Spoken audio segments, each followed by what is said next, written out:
இதுவரைக்கும் நம்ம வீட்டு கிச்சன் சேனலை சப்ஸ்கிரைப் பண்ணாதவங்க கீழே உள்ள ரெட் கலர் சப்ஸ்கிரைப் பட்டனை ஆன் பண்ணிக்கோங்க. பக்கத்தில் உள்ள பெல் பட்டனையும் ஸ்டார்ட் பண்ணிக்கோங்க. This is my humble request. உங்களுக்கு என்னோட வீடியோஸ் உடனே வரும். தமிழ் மக்களுக்கு எனது அன்பான வணக்கங்கள். இன்றைக்கு நம்ம பார்க்க போகிற சமையல் குறிப்பு அரிசி ரொட்டி எப்படி பண்ணுறதுன்னு பார்க்கலாம். 250 கிராம் அரிசி மாவு நான் எடுத்து வச்சுருக்கிறேன். இது உங்களுக்கு இல்லை அப்படின்னா நீங்கள் வந்து கேப்ப மாவுலையும் பண்ணலாம். சேம் இதே குவான்டிட்டி 250 கிராம் கேப்ப மாவில் நீங்கள் பண்ணினீங்கன்னா அது வந்து ராகி ரொட்டின்னு சொல்லுவாங்க. அதுக்கப்புறம் வந்து இஞ்சி வந்து ஒரு கம்மியாக ஒரு கொஞ்சோண்டு அளவு இஞ்சி நல்லா சீவி வச்சுக்கோங்க, சின்ன சின்னதாக கட் பண்ணி. அப்புறம் பச்சை மிளகா ஒரு 2-3 பச்சை மிளகா காரத்துக்கு தகுந்த மாதிரி. அப்புறம் கருவேப்பிலை, கருவேப்பிலையை சின்னதாக கட் பண்ணி வச்சுக்கோங்க.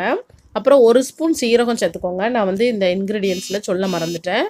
அப்புறம் வந்து கேப்சிகம் குடமிளகாவை வந்து நல்லா ஃபைனாக கட் பண்ணி வச்சுக்கோங்க. அப்புறம் ஆனியனையும் இந்த மாதிரி நல்லா சின்னதாக கட் பண்ணி வச்சுக்கோங்க. கேரட்டையும் இந்த மாதிரி நல்லா ஒரு கேரட், நான் வந்து ஒரு மீடியம் சைஸ் கேரட், ஒரு கேரட் எடுத்து இப்படி கட் பண்ணி வச்சுருக்கிறேன். ஆனியன் வந்து கொஞ்சம் பெரிய வெங்காயமாக ஒரு வெங்காயம் எடுத்துக்கோங்க. இப்போ நான் வந்து ரைஸ் ஃப்ளாரை ஒரு க்ளீனான பாத்திரத்தில் போட்டுட்டு எல்லா மசாலாவும் இதில் போட்டுட்டேன். நீங்கள் கண்டிப்பாக இதில் இஞ்சி போடுங்க, ரொம்ப நல்லாயிருக்கும். கேரட் போட்டுக்கோங்க.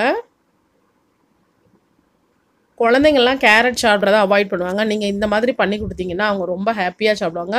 ப்ளஸ் இது ரொம்ப கலர்ஃபுல்லான ஒரு ரொட்டியாக இருக்கும், ப்ளஸ் ரொம்ப ஹெல்த்தி. இப்போ நான் எல்லாமே போட்டுட்டேன். இப்போ தேவையான அளவு உப்பு மட்டும் போட்டுட்டு நம்ம மிக்ஸ் பண்ணிடலாம். கீ வந்து நம்ம வந்து கீ வச்சு நீங்கள் வந்து பண்ணலாம், அப்படி இல்லைன்னா ஆயில்லையும் பண்ணலாம். பட் கீயில் பண்ணீங்க அப்படின்னா, அதாவது கீ நம்ம எப்படி நம்ம தோசை போடுறோம் அது மாதிரி கீ அப்ளை பண்ணி பண்ண போகிறோம், வேறு ஒன்றும் இல்லை. நீங்கள் கீ அப்ளை பண்ணிங்கன்னா ரொம்ப நல்ல மணமாக இருக்கும், சாப்பிட ஒரு இன்ட்ரெஸ்ட்டாக இருக்கும். நீங்கள் ஆயில்னாலும் யூஸ் பண்ணலாம். அப்புறம் வந்து தண்ணி வந்து கொஞ்சம் கொஞ்சமாக நார்மல் தண்ணி தான் நான் யூஸ் பண்ணியிருக்கேன். கொஞ்சம் கொஞ்சமாக தண்ணி ஊற்றி நல்லா கட்டியாக பிசைஞ்சு எடுத்துக்கோங்க. இப்போ வந்து ஒரு பேன் எடுத்துக்கோங்க. இது வந்து நம்ம நார்மலாக கேஸில் வச்சு பண்ணுற ஒர்க் இல்லைங்க. இது வந்து நீங்கள் வந்து 2 பேன் இருந்ததுன்னா உங்கள் வீட்டில் கொஞ்சம் ஈஸியாக இருக்கும். கொஞ்சம் கீ அப்ளை பண்ணிக்கோங்க. அதில் வந்து நான் அந்த மாவு எடுத்து வச்சுருக்கிறேன். மாவு எடுத்து வச்சுட்டு நீங்கள் வந்து இப்படி கொஞ்சம் தண்ணியில் வந்து கையை டச் பண்ணிவிட்டு அதுக்கப்புறம் இதை ப்ரெஸ் பண்ணிக்கோங்க. லைட்டாக அழுத்தி விட்டு கொஞ்சம் ரவுண்ட் ஷேப்புக்கு எடுத்துக்கோங்க. இது வந்து நீங்கள் எல்லா ரொட்டியுமே இந்த மாதிரி அந்த பேன் வந்து நார்மல் டெம்பரேச்சருக்கு வந்ததுக்கப்புறம் தான் பண்ண முடியும். அதனால் நீங்கள் 2 பேன் உங்கள் வீட்டில் இருந்ததுன்னா அதாவது அதில் மாற்றி நீங்கள் பண்ணிக்கலாம். பட் இது கொஞ்சம் ரிஸ்க்கான ரெசிபி, பட் ரொம்ப டேஸ்ட்டாக இருக்கும். இது சாப்பிட்டு பார்த்தவங்களுக்கு தான் தெரியும் இதோட டேஸ்ட் எப்படி இருக்குன்னு. ரொம்ப நல்லா மணமாக இருக்கும். அப்புறம் வந்து லைட்டாக மூடி வச்சு குக் பண்ணிக்கோங்க. இந்த சைடு ஒரு 2 நிமிஷம், அந்த சைடு ஒரு 2 நிமிஷம்.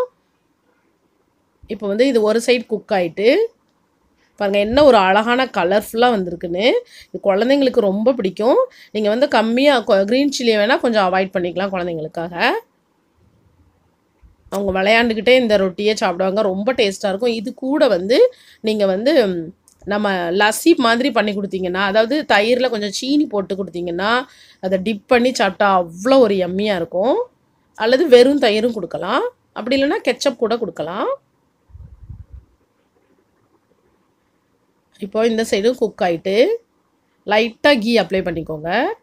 மேலே லைஸாக போட்டுக்கலாம். ரொம்ப நல்லாயிருக்கும். இது வந்து சுட உடனே சாப்பிட தான் நல்லாயிருக்குங்க.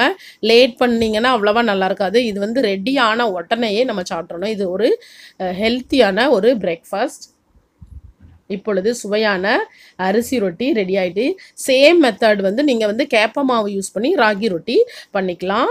இது வரைக்கும் என்னோடய ரெசிபி பார்த்ததுக்கு ரொம்ப ரொம்ப நன்றி.